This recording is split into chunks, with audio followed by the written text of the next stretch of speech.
ဇလန်လေးရဲ့အစမှာတော့ချီဟီယိုလို့ခေါ်တဲ့မိန်းကလေးငယ်လေးတယောက်ဟာသူမရဲ့မိဘတွေနဲ့အတူမြို့တစ်ခုစီကိုပြောင်းရွှေ့ဖို့ကားလေးနဲ့ထွက်ခွာလာကြပါတယ်။တငယ်ချင်းတွေရှိနေတဲ့မြို့ကိုခွဲခွာလာရလို့ဝမ်းနည်းနေတဲ့ချီဟီယိုကိုမိဘနှစ်ပါးကသူမတက်ရမယ့်အကြောင်းကိုပြပြီးအဆင်ပြေသွားမယ့်အကြောင်းနှစ်သိမ့်ပေးပါတယ်။မြို့တစ်ကိုနီးလာတဲ့အခါမှာတော့သူမအဖေဟာမတော်တဆလမ်းမလာခဲ့ပုံရပြီးတော်လန်တစ်ခုကိုရောက်လာပြီးမြပြက်လန်းထင်ကဆက်မောင်းလာခဲ့ပါတယ်။လမ်းဘေးမှာချီဟီယိုကထူးဆန်းတဲ့ကြောက်တုံးအိမ်လေးတွေကိုတတိထားမိလို့မေ့ကြည့်လိုက်တဲ့အခါသူမအမေကဒါရီဟာလူတွေလာဆူတောင်းကြတဲ့နဂွန်းကြီးဖြစ်တယ်လို့ရှင်းပြပါတယ်။တိတ်ဆိတ်နေတဲ့တော့ကြမ်းတမ်းလွန်းလာတဲ့လမ်းနဲ့ဘေးကကြောက်စရာကောင်းတဲ့ကြောက်တုံးရုပ်ထုတို့ကိုဖျက်ကျော်ပြီးတဲ့နောက်မှာချီဟီယိုတို့မိသားစုကဥမင်လှိုင်ကောင်းနဲ့အစားအဦးတစ်ခုရှိကိုရောက်သွားပါတယ်။ကြောက်လန့်နေတဲ့ချီဟီယိုကမိဘတွေကိုပြန်လှည့်ကြဖို့ပြောပေမဲ့မိဘတွေကတော့သူမကိုကားထဲမှာစောင့်နေခိုင်းပြီးဥမင်ထဲကိုသာစူးစမ်းကြည့်ဖို့ဝင်ရောက်သွားကြပါတယ်။တယောက်တည်းလဲမနေရတဲ့ချီဟီယိုကမတက်တာပဲကြောက်လန့်နဲ့မိဘတွေနောက်ပြေးလိုက်လာခဲ့ရပါတယ်။ဥမင်ရဲ့အတွင်းပိုင်းမှာတော့ဟောင်းနှွမ်းနေတဲ့နားနေဆောင်လိုခမ်းမကြီးတစ်ခုကိုတွေ့လိုက်ရပြီးတစ်ဖက်ချမ်းကယထာဆန်ကိုလည်းကြားလိုက်ရပါတယ်။ဥမင်ဆုံးသွားတော့ကြောက်စရာကြောက်တုံးရုပ်ထုတွေပျက်စီးနေတဲ့အိမ်ဟောင်းတွေနဲ့အတူစိမ့်ဆုံနေတဲ့မြက်ခင်းပြင်ကိုတွေ့လိုက်ရပြီးသူမအဖေကတော့ဒါဟာစီးပွားရေးအခြေအနေကြောင့်ပိတ်ပစ်လိုက်ရတဲ့ကစားဝင်းကြီးဖြစ်ရမယ်လို့မှတ်ချက်ပေးလိုက်ပါတယ်။ချီဟီယိုကကြောက်လန့်နေသေးဖြစ်ပြီးနောက်မှကြံနေခဲ့ကပြန်ချဖို့အော်ပြောနေချိန်လေပြင်းတစ်ချက်ကသူမအနားမှာဝိတိုက်ခတ်လာတာကြောင့်မိဘတွေနောက်သာပြေးလိုက်ရပြန်ပါတယ်။လူသူမတွေ့ရတဲ့မြို့ကြီးထဲမှာမှုကြိုင်ထွက်လာတဲ့အစားအသောက်နှမ်းတွေနောက်ကိုလိုက်ရင်အစားအစာတွေပြည့်ရှိနေတဲ့ဆိုင်ကိုတွေ့တော့မိဘတွေကမနေနိုင်ပဲစားကြပါတယ်။ချီဟီယိုကတော့စိတ်မသက်မသာဖြစ်နေကစားချင်စိတ်မရှိလို့နောက်ကနေရက်ကြည့်ရင်တားဆီးဖို့ခေါ်သေးပေမဲ့မိဘတွေကတော့လှဲ့တောင်မကြည့်ပဲအစားတွေကိုသာတဲကြီးမဲကြီးစားနေကြပါတယ်။ချီဟီယိုလည်းစိတ်ပြတ်သွားပြီးတယောက်တည်းထွက်လာရင်းကရင်နှွေးငွေချိုးကန်းစီကိုခင်းပေးထားတဲ့တရားတစ်စင်းစီရောက်သွားတဲ့အခါယထာတစ်စီးဖြတ်သွားတာကိုတွေ့လိုက်ရပါတယ်။အဲ့ဒီယထာကိုကြည့်နေတော့မှပဲဟာကူဆိုတဲ့ကောင်လေးတယောက်ကရုတ်တရက်ပေါ်လာပြီးသူမကိုညမရောက်ခင်အမြန်ပြန်ဖို့နဲ့ဒီမာနေဖို့ကအန်ရရှိကြောင်းသတိပေးပါတော့တယ်။အဲ့ဒီအချိန်မှာပဲရုတ်တရက်မိအိမ်တွေကလင်းလာပြီးဟာကူကအမြန်ဆုံးမြစ်ကိုဖျက်ပြေးဖို့ပြောပါတယ်။ချီဟီယိုလည်းကြောက်လန့်တကြားနဲ့မိဘတွေရှိရာစီပြန်ပြေးသွားတဲ့အခါမှာတော့မိဘတွေဟာဝတ်တွေအဖြစ်ပြောင်းလဲနေတာကိုထိတ်လန့်ဖွယ်ရာတွေ့လိုက်ရပါတယ်။နေရာအနှံ့ပြားမှာဝိညာဉ်တွေလိုအယိမ်မဲတွေကအစီအီပေါ်လာကြပြီးမိဘတွေကိုလည်းရိုက်နှက်နေပါတယ်။ချီဟီယိုကအသေးအတန်ထွက်ပြေးဖို့ကြိုးပမ်းပေမဲ့သူမတို့လာခဲ့တဲ့လမ်းမှာအရင်ကမရှိခဲ့တဲ့မြကြီးတစ်စင်းကခန်းနေပါတယ်။ဒါအိမ်မဆိုးပဲလို့ထင်နေတော့မှပဲလင်းထိန်နေတဲ့တင်မော်တစင်ကတ်လာခြင်းနဲ့အတူသူမရဲ့ခန္ဓာကိုယ်ဟာတဖြည်းဖြည်းမှိမ့်မှိန်ပြောက်ွယ်လာပါတယ်။တင်မော်ဘော်ကနေဝိညာဉ်တွေအစုလိုက်ပြုံလိုက်ဆင်းလာကြချိန်မှာချီဟီယိုဟာကြောက်လန့်နေကြနဲ့ထွက်ပြေးလာခဲ့ရင်ဟာကူနဲ့ပြန်တွေ့ပါတယ်။ဟာကူရဲ့သူမသာဒီလောကကအစားအစာတစ်ခုကိုမစားရင်လုံးဝပျောက်ကွယ်သွားလိမ့်မယ်ဆိုတဲ့စကားကြောင့်မစားရင်စားခြင်းနဲ့မြုပ်ချလိုက်တော့သူမရဲ့ခန္ဓာကိုယ်ဟာငကိုအတိုင်းပြန်ဖြစ်သွားပါတယ်။လူမျက်နှာနဲ့ငှက်တကောင်ကလည်းကောင်းကင်ထက်မှဝဲပြန်နေကသူမကိုလိုက်ရှာနေတာကိုဟာကူကပြသခဲ့ပြီးနှစ်ယောက်သားထွက်ပြေးကြပါတယ်။ဟာကူကသူမကိုရင်နှွေးငွေချိုးကန်းစီကိုပြန်ခေါ်သွားခဲ့ပြီးတရားကိုဖျက်ဆီးတဲ့အခါအသက်ရှူလိုက်ရင်မော်အစီရင်ပြတ်သွားပြီးအဆောင်တွေကလူသားအနှံ့ကိုရသွားမှဖြစ်တာကြောင့်နည်းနည်းလေးတောင်အသက်မရှိဖို့တတိမေးပါတယ်။ချီဟီယိုကအတက်နိုင်ဆုံးအသက်အောင်ထားပေမဲ့လာနှုတ်ဆက်တဲ့ဖားတကောင်ကိုတွေးလိုက်ရတဲ့အခါလမ်းကြီးအသက်ရှူလိုက်မိရာကြောင့်ဟာကူကအထဲကိုအမြန်ဆွဲသွင်းပြီးကယ်ထုတ်လိုက်ရပါတယ်။အပြင်ဘက်မှာလူသားနှံ့ရသွားလို့ဝိညာဉ်တွေကသူမကိုလိုက်ရှာနေကြပြီဖြစ်ကဟာကူကသူမလွတ်မြောက်နိုင်မဲ့အစီအစဉ်ကိုပြောပြပါတယ်။ဒီချိုးကန်းကိုအစွမ်းကြီးတဲ့စုံမကြီးယူပါကအုတ်ချုပ်တာဖြစ်ပြီးလာသမျှဝိညာဉ်တွေကိုအလုံကျွေးပြဖို့အတွက်တတ္တဝါတွေကိုခိုင်းစေထားပါတယ်။ဒီချိုးကန်းရဲ့လှေကားအတိုင်းဆင်းသွားရင်အောက်မှာယူနီအိုတဲနေတဲ့အခန်းရှိပြီးအဲ့ဒီအခန်းကိုတာဝန်ယူရတဲ့ခါမာကြီးစီမှာအလုပ်တစ်ခုတောင်းရပါမယ်။ခါမာကြီးစီမှာအလုပ်ရပြီဆိုရင်ယူပါပါကသူမကိုတလိမ့်ဆန်အဖြစ်ပြောင်းလဲလို့မရကြောင်းဟာကူကပြောပြပါတယ်။ဒီလိုနဲ့ကြောက်လန့်နေတဲ့ကြားကအခန်းထဲကိုရောက်လာခဲ့ကလက်၆ဖက်ပါတဲ့ခါမာကြီးကိုတွေးလိုက်ရပြီးသူကပြည့်စိတ်လိုအကောင်လေးတွေရဲ့အကူအညီနဲ့ရင်နွေးအိုးတွေကိုတည်နေပါတယ်။ချီဟီယိုကခမာကြီးစီမှာအလုတ်တောင်းပေမဲ့အခုလောလောဆယ်လူဘိုးမလိုဘူးလို့ဆိုကညင်းပယ်လိုက်ပါတယ်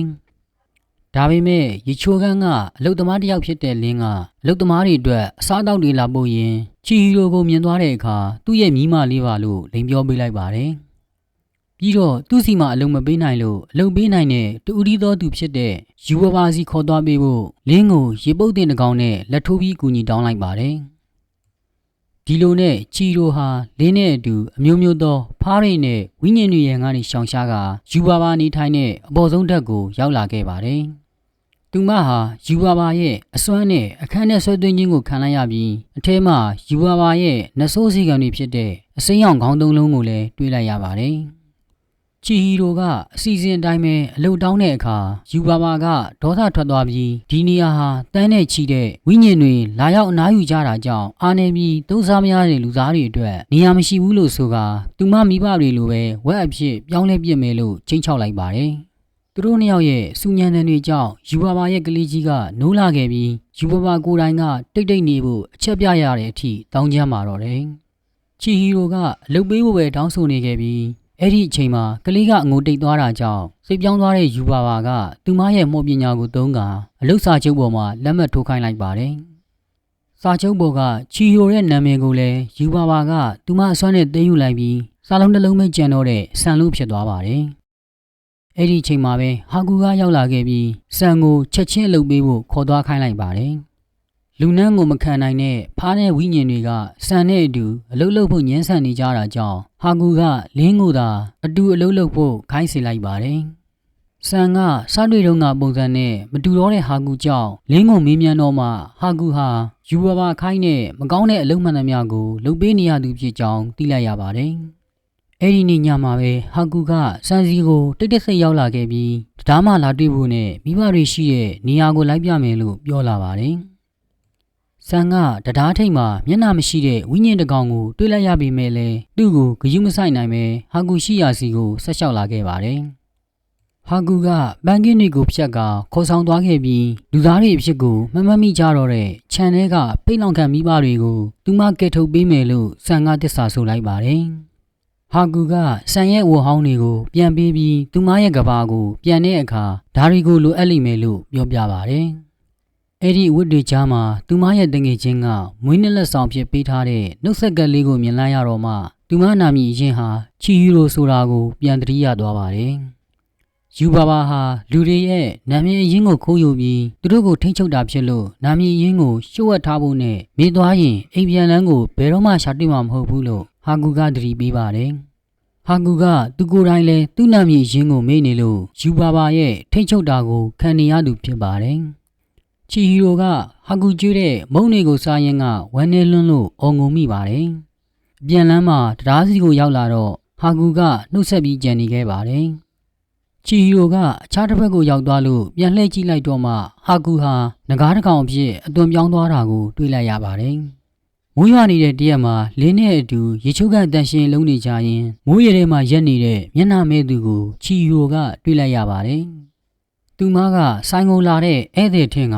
အထဲကိုဝင်နိုင်မှုတကားဖွင့်ပေးထားခဲ့ပြီးပြန်လာခဲ့ရင်ညစ်ပတ်နေတဲ့ရေချိုးကန်တစ်ခုကိုတန်ရှင်းလုပ်ကြပါတယ်။ဆေးဘက်ဝင်ရင်နဲ့စိတ်ကြောမှရမှာမို့လူသမားခေါင်းဆောင်စီမှာတိုကင်များသွားယူရမှာမပေးဘဲနေပေမဲ့မျက်နှာမဲသူကဝန်ကူညီပေးလို့ရလာခဲ့ပါတယ်။တိုကင်များကိုကာမာကြီးတို့စီပို့ပေးလိုက်ပြီးသူတို့ရဲ့ရင်နှွေးနဲ့ရေချိုးကန်ကိုစီးနေချိန်မှာမျက်နှာမဲသူကတိုကင်များတွေအများကြီးနဲ့ရောက်လာပါတယ်။သူမကတခုပဲလိုတာမို့ညှင်းဆန်လိုက်တာကြောင့်သူကစိတ်ပြတ်သွားပုံရကတိုကင်များတွေကိုထားခဲ့ပြီးပျောက်ကွယ်သွားပါတယ်။တစ်ဖက်မှာတော့အလွန်မင်းပေကြံနေပြီးအနံဆိုးတွေထွက်နေတဲ့ဝိညာဉ်ကြီးတစ်ခုကမြို့ထဲကိုဝင်ရောက်လာပါတယ်။အဲ့ဒီဝိညာဉ်ကြီးကိုယူဘာဘာရဲ့အမိန့်နဲ့လင်းနဲ့ချီဟီရိုကတန်ရှင်းလုပ်ပေးကြရမှာဖြစ်ပြီးအနံဆိုးတွေကြောင့်ချီဟီရိုကတော့သပင်းတွေထောင်လာကပြုတ်တက်လာပါတယ်။အနံဆိုးကြီးကြောင့်သူတို့စားဖို့လင်းယူလာတဲ့ပကံလုံးတွေကထမင်းတွေကတောင်ချက်ချင်းပုတ်တိုးသွားရပါတယ်။ချီဟီရိုကဝိညာဉ်ကြီးကိုရေချိုးပေးရင်ရေချိုးကန်ကရွှွန့်လိမ့်လိမ့်နဲ့တခါတည်းညစ်ပတ်သွားပါတယ်။ဒါကြောင့်သူမကတူကွင်များတွေကိုအသုံးပြုပြီးရင်နှွေးနဲ့ရေချိုးပေးဖို့အကြံရကရေလောင်းချိုးပေးရင်အဲ့ဒီဝိညာဉ်ရဲ့ကိုယ်ထဲမှာစိုက်ဝင်နေတဲ့စူးကြီးတစ်ချောင်းကိုတွေ့လိုက်ရပါတယ်။ယူဘာဘာရဲ့အကူအညီနဲ့အောက်ထပ်မှာရှိတဲ့အလုတ်သမားအားလုံးဝိုင်းဝန်းဆွဲထုတ်လိုက်တဲ့အခါမှာတော့စပိန်လက်ကန်တစ်ခုနဲ့အတူအမိုက်တိုက်ပုံကြီးထွက်လာပါတော့တယ်။ တကယ်တော့အဲ့ဒီဝိညာဉ်ကလူတွေပြစ်တဲ့အမိုက်တွေကြောင့်ညစ်ပတ်ပေးကြနေတဲ့မျက်စောင်းနဲ့တစ်ပါးဖြစ်နေပါတယ်မျက်စောင်းနဲ့ကသူ့ကိုတန့်စင်ပေးလို့ကျေးဇူးတင်စကားဆိုကထူးဆန်းတဲ့စေလုံးတစ်လုံးကိုချီရိုကိုလက်ဆောင်ပြပေးခဲ့ပြီးငကားအသွင်နဲ့ပြန်တန်းထွက်ခွာသွားပါတယ်သူထွက်သွားပြီးတဲ့နောက်မှာလည်းအမိုက်တွေနဲ့အတူရွှေတွေအများကြီးကြံ့ရိတ်ခဲ့တာကြောင့်ယူပါပါအပြင်လူသမားတွေကပါဆန်ကိုဝိုင်းဝန်းချီးမွမ်းကြပါတယ်တစ်ဖက်မှာတော့မျက်နှာမဲသူဟာရွှေကျွန်းကြံတွေကိုလာရှာတဲ့ဖားတစ်ကောင်ကိုရွှေနဲ့မျှပြီးဖမ်းဆပစ်လိုက်ပါတယ်ပြီးတော့အဲ့ဒီဖားရဲ့အတန်နဲ့သူ့ကိုအစားအသောက်တွေလာချပေးတဲ့သူမှန်သမျှကိုရွှေလုံးတွေပေးမယ်လို့ပြောလိုက်ပါတယ်တအိမ်လုံးကအလုပ်သမားတွေကလည်းချမ်းသာခြင်းသောနဲ့မျက်နှာမဲတဲ့သူစီမှာအလူရက်စားစရာတွေလာဆက်တနေကြပါတယ်လင်းတောင်မှရွှေသားတစ်သားရထားပြီးယူပါပါအိတ်နေတော့မို့သူမအတွက်အခွင့်အရေးပဲလို့ဆိုသွားပါသေးတယ်ချီရိုကတော့ရွှေတွေကိုမမောပဲမိဘတွေတက်တာတွေးပူနေချိန်မှာစက်ကူငှက်တွေရဲ့တိုက်ခိုက်ခြင်းကိုခံနေရတဲ့နဂါးလင်းဟာကူကိုတွေးလိုက်ရပါတယ်။ဟာကူကဒဏ်ရာပြင်းထန်ရနေပြီးယူပါပါအခန်းရှိရာအပေါ်ဓာတ်စီကိုပြန်တက်သွားပါတယ်။ချီရိုလည်းသူ့ကိုကယ်ဖို့အမြန်လိုက်သွားတဲ့အခါစက်ကူငှက်တစ်ကောင်ကသူမရဲ့ကြောမှာတိတ်တဆိတ်ကတ်လိုက်ပါသွားပါတယ်။လမ်းမှာရွှေသားတွေကြောင့်မျက်နှာမဲသူကအိမ်ကအလုပ်သမားတွေရဲ့ VIP ဖြစ်နေပြီးချီရိုနဲ့တဲ့တဲ့တိုးပါတယ်။သူကရွှေသားတွေနဲ့တိမ်သွင်းမှုစူးစမ်းပြီးမဲ့လေချီရိုကညှင်းဆန်လိုက်ပြီးအရေးကြီးကိစ္စရှိသေးတယ်လို့ဆိုကထွက်လာလိုက်ပါတယ်။ဒါကိုဒေါသထွက်သွားတဲ့မျက်နှာမဲသူကအလုပ်သမားခေါင်းဆောင်နဲ့နောက်ထပ်တစ်ယောက်ကိုဝါမြုပ်ပစ်လိုက်တာကြောင့်အားလုံးကထိတ်လန့်တကြားနဲ့ထွက်ပြေးကုန်ကြပါတယ်။ယူပါပါရဲ့အခန်းကိုရောက်တော့ယူပါပါကဟာဂူကိုမလိုအပ်တော့လို့တက်ပစ်လိုက်ဖို့အမိန်ပေးနေတာကိုကြားလိုက်ရပါတယ်။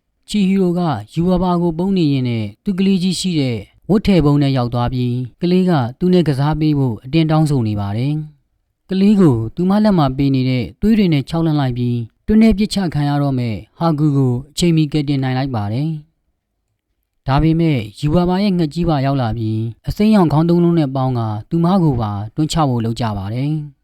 အဲ့ဒီအချိန်မှာပဲသူမရဲ့ကြောမှာကပ်ပါလာတဲ့စက်ကူငှက်ကယူပါပါရဲ့အမွာညီမဇီနီပါဖြစ်ပေါ်လ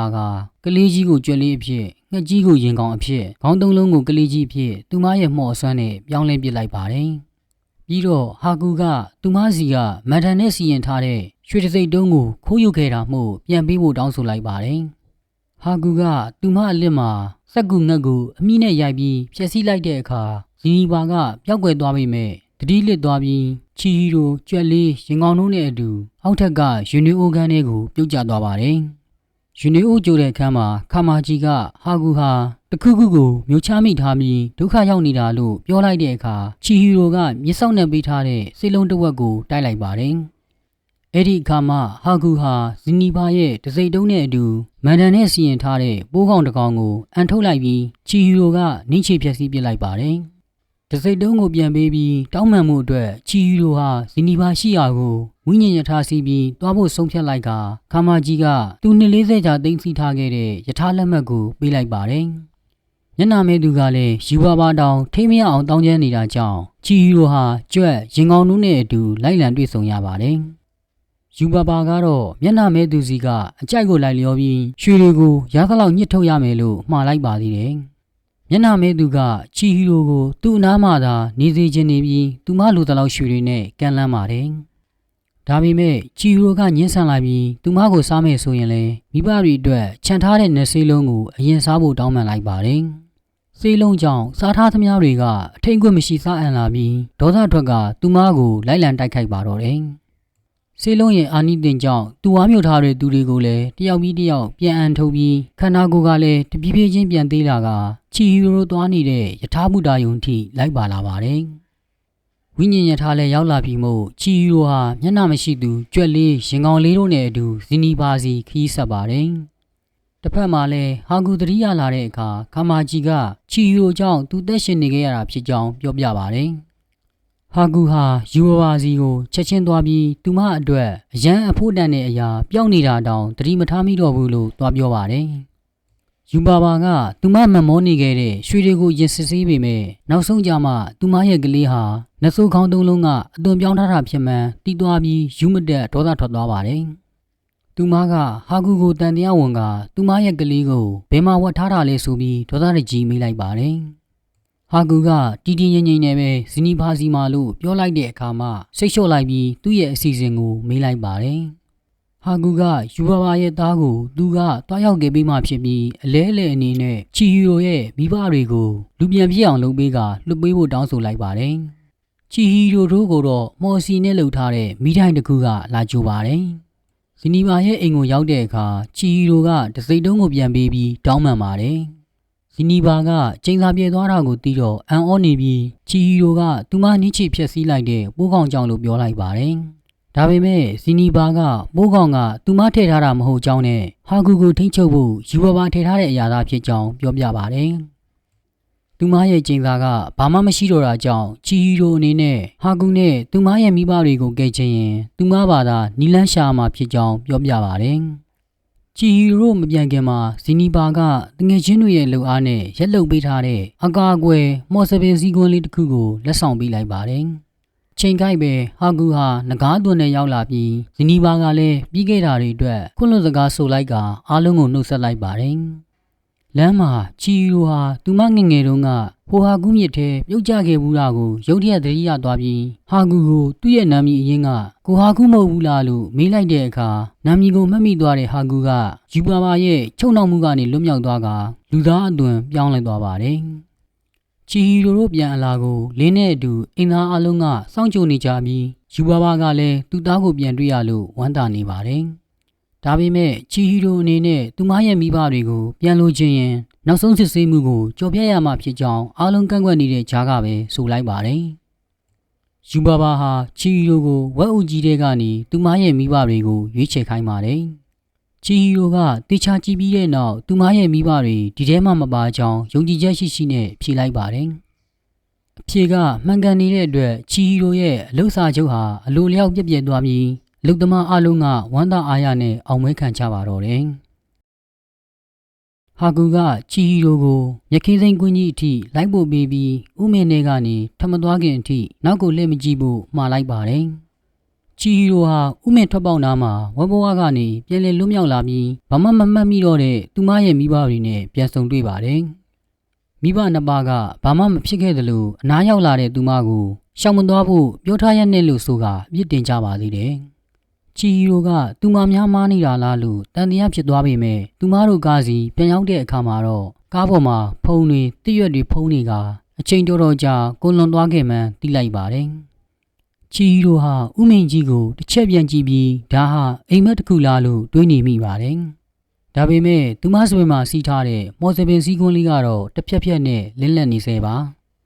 နောက်ဆုံးမှာတော့သူမတို့မိသားစုဟာမြို့သစ်ကအိမ်အသစ်စီကိုကားလေးမောင်းပြီးထွက်ခွာသွားကြပါတော့တယ်။